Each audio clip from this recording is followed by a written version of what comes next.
Olá, muito boa tarde, Jacqueline. Olá, boa Bom tarde. ano. Obrigada, Começamos sempre igualmente. assim, bom ano, boas perspectivas sempre, não é? Até verdade. porque tu nos apresentas neste início de ano uma fabulosa perspectiva, um guia, um manual de como, enfim, conseguir contornar e dar a volta a um momento que milhares de portugueses, tantas pessoas infelizmente, estarão a viver de uma situação de desemprego.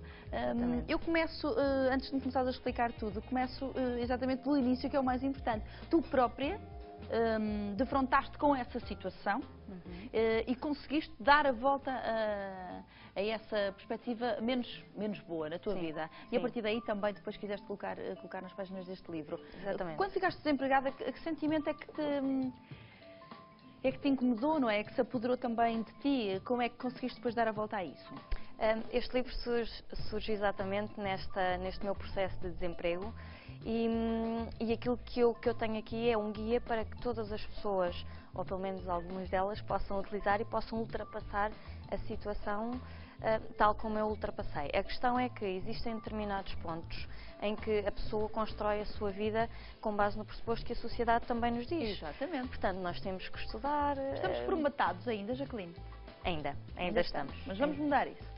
Vamos, este novo ano também vai ajudar trazer, certamente.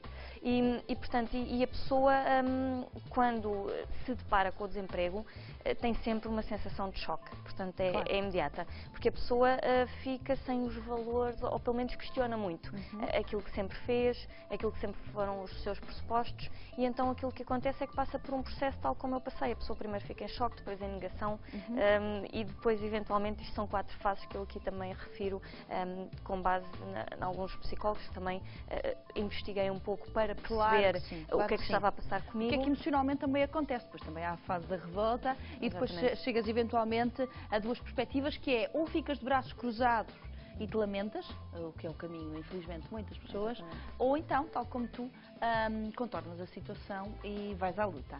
E encaras esta situação, como eu costumo dizer, como um momento de procura de emprego, e não um desemprego, é uma procura de um novo emprego. E isso também abre outras portas. E aqui aquilo que eu refiro, portanto, é primeiro, a pessoa tem que lidar consigo, é logo o primeiro capítulo, lidar com o estigma, com a frustração e lidar consigo em primeiro lugar. Depois passa por uma parte mais de burocracias, Segurança Social, IFP, como é que eu faço, ir tirar uma senha às 6 da manhã para ser atendida às 4 da tarde, portanto, aqueles desafios inerentes ao próprio processo. E depois, a partir daí, a pessoa vai construindo ou reconstruindo aquilo que foram os seus pressupostos iniciais antes de estar desempregada. Portanto, e vai fazendo uma reconstrução em cima da situação de desemprego. E nessa reconstrução, eu acho que cada vez mais tem a ver com uma atitude. Perante a vida, nós vamos ter sempre dificuldades. E se calhar o facto de eu ter vivido fora também me ajudou bastante, e nos Estados Unidos, que tem uma perspectiva muito distinta. De ir à procura da tua oportunidade, criar o teu próprio emprego. E criar muitas vezes a minha oportunidade em termos profissionais, ter um trabalho e como é que eu posso olhar neste momento para o contexto português, que é difícil e que todos sabemos, mas como é que eu posso dar a volta da melhor forma. Aquilo que eu reuni aqui foram as ferramentas que eu utilizei e também que muitos dos desempregados com que eu depois tive a oportunidade de falar utilizaram, porque acabamos por passar todos pelo mesmo processo. Obviamente que as situações são sempre distintas. Eu, se for solteira e não tiver filhos, muda completamente o caso de figura, obviamente, claro que sim. Mas não deixa de ser uma atitude perante a vida, mais do que estou desempregado, sou um coitadinho, o que é que eu vou fazer? Nós temos que mudar um pouco essa postura. Isto tem a ver com o nosso ADN, tem a ver com a cultura portuguesa e que nós temos que dar a volta. Que mudar, efetivamente. E falavas aí de um caso internacional dos Estados Unidos, e efetivamente temos muito também ainda a aprender e a empreender, ainda bem também que fizeste este livro. Mas de facto é passar de uma perspectiva, de um ponto em que não sentimos o nosso chão, para uma situação em que estamos muito mais confortáveis e estamos livres até para criarmos um novo caminho na nossa vida. Tu tens então muitas indicações aqui, começas então por essa parte inicial de mudarmos a nossa atitude, que é o mais importante. Eu também acredito no que disse, de facto, começa por aí, mas logo a seguir, passando a parte da burocracia, essa parte mais chata, tens também a criação, por exemplo, de um currículo, de um CV. Consideras que atualmente as pessoas ainda não sabem fazer também um currículo em condições? É um desafio. É assim, eu acho que o CV, como nós o conhecíamos, também acaba por ser um bocadinho diferente. Claro. Porquê? Porque se eu, e é a minha situação neste momento, portanto, a forma como eu arranjei para ultrapassar o desemprego foi também criar o meu próprio projeto. Portanto, eu neste momento tenho um espaço de restauração e também tenho uma pequena mercearia, portanto, estou a desenvolver alguns conceitos e também alguns workshops. O que acontece é que eu, obviamente, agora recebo alguns currículos. Claro. E, portanto, na multinacional onde eu estava também recebia. O que é que acontece? Muitas vezes as pessoas, e se forem mais jovens, tendencialmente, ou às vezes não é preciso, uma fotografia no currículo. Às vezes aparecem fotografias com um cigarro ou um copo ou cerveja.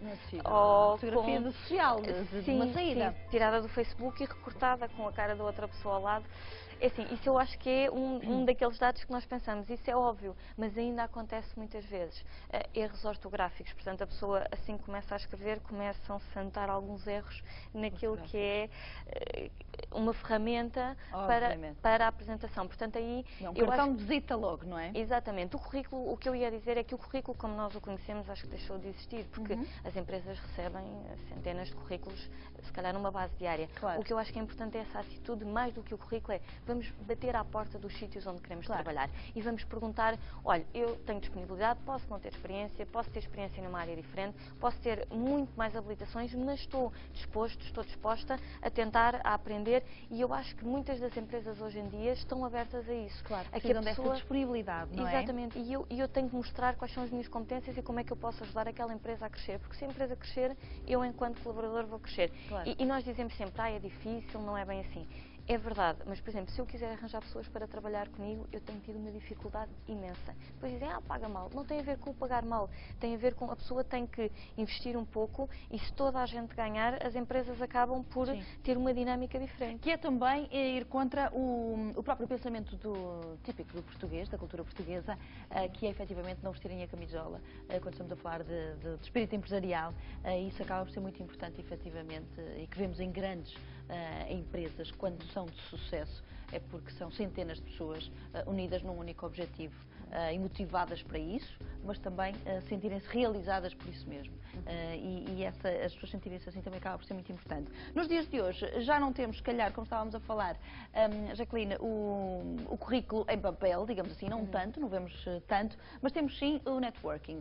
Como é que atualmente tu consideras que isso pode ser útil, dar realmente a resposta àquilo que as pessoas precisam? Em termos do networking, o que acontece é que nós ainda associamos muito, e infelizmente, se eu conhecer alguém e perguntar a essa pessoa, olha, estou disponível para isto, o que é que tu achas deste projeto? A resposta é sempre, tens uma cunha, por isso é que conseguiste. E o objetivo da cunha, por vezes, é muito negativo. Porquê? Porque as pessoas veem a cunha ainda como, eu não tenho competências, mas vou para aquele lugar porque conheço alguém. Claro. Eu acho que aqui a questão do networking, eu falo muito nas redes sociais, porque hoje em dia é fundamental nós estarmos online. E alimentar disso também. Exatamente. Ter um perfil no LinkedIn é daquelas coisas básicas.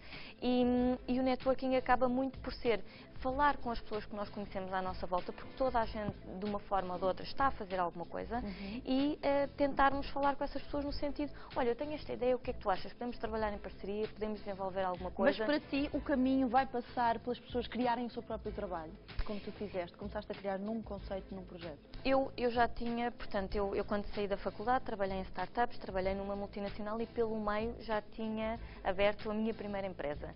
Tinha a ver com eventos e hospedeiras, portanto esta é numa área completamente diferente e o que é que aconteceu? Eu sempre gostei de ter o meu próprio negócio. As dores de cabeça são muito mais, é muito mais difícil, dá muito mais trabalho e isso por vezes é aquilo que impede as pessoas de criarem o seu próprio negócio, já para não falar dos fundos, etc, mas isso já dava tema para outra conversa. Mas então porquê que as pessoas devem fazê-lo? As pessoas, eu aí tenho várias opções e eu acho que tem a ver com a procura da melhor oportunidade que se adequa àquilo que a pessoa realmente quer fazer. E as suas potencialidades? Muitas vezes as pessoas passam anos numa empresa enfim, numa linha de montagem emocional, digamos assim, e a dada altura, quando se vêem sem o seu chão, como falávamos há pouco, acabam por não se conhecer, não é? Exato. Por isso é que começas por aí também este livro fabuloso. Isto vai mudar a vida, certamente, de muitas pessoas, já sentiste isso também. Até porque tens um kit de sobrevivência. Eu tenho alguns dados interessantes, porque o lançamento do livro foi há cerca de 3, 4 semanas, sensivelmente, e tinha um amigo meu que me enviou um SMS a dizer: olha, parabéns, ainda bem que eu não preciso do teu livro. Claro. Passado 3 ou 4 dias ele disse: não vais acreditar, efetivamente fiquei desempregado e já comecei a ler o teu livro e vou seguir os procedimentos todos.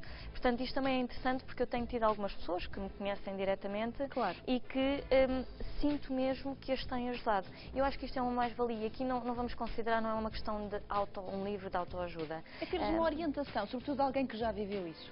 E as pessoas sentirem-se identificadas e próximas também dos autores desta maneira é muito importante. E foi exatamente por isso que eu criei. Portanto, eu andei à procura de alguma literatura neste tema, encontrei sempre muito focado naquilo que são as entrevistas, naquilo que é o currículo, mas nunca encontrei como é que eu lido comigo, como é que eu vou à Segurança Social e IFP, que eu acho que é dramático, porque ninguém percebe como é que funciona. E só para responder à tua questão, o kit de sobrevivência, eu dou aulas de empreendedorismo, dou aulas de gestão, então o que é que eu fiz? Aproveitei os modelos de gestão e tentei adaptá-los à nossa realidade, para termos mais ferramentas que possamos utilizar no dia-a-dia, como seja o planeamento, por exemplo, a gestão do tempo, a gestão financeira, que são temas importantíssimo. Lá em casa as pessoas já devem estar, infelizmente, as que estiverem nesta situação, vão ter mesmo que ler este guia fabuloso. Foi um prazer receber-te aqui, já. Obrigadíssima. Continuas muito bem nos teus negócios e também Obrigada. com esta escrita inspiradora. E um grande beijinho à tua avó, que foi a ela que dedicaste o livro. Exatamente. Foi um grande beijinho, bom Obrigada, ano. bom dia, bom ano. Inspire-se nestas páginas para mudar o seu presente e o seu futuro. Encare este novo momento da sua vida para criar novas oportunidades e nunca desista. Pelo menos connosco não vamos deixar que isso aconteça na sua vida. Mas regresse. Daqui a nada teremos as melhores técnicas para fazer o curso na maior. Uma proposta que vai fazer com que olhe de uma nova maneira para o estudo. Teremos ainda o roteiro mais animado com Bárbara Taborda e depois a peça de teatro Morreste-me, com as atrizes Sandra Barata Bel e ainda Cátia Ribeiro. Será uma segunda parte fabulosa. Não perca nada do que preparamos para si, conto sempre com a sua companhia desse lado, depois deste pequeníssimo intervalo. Até já.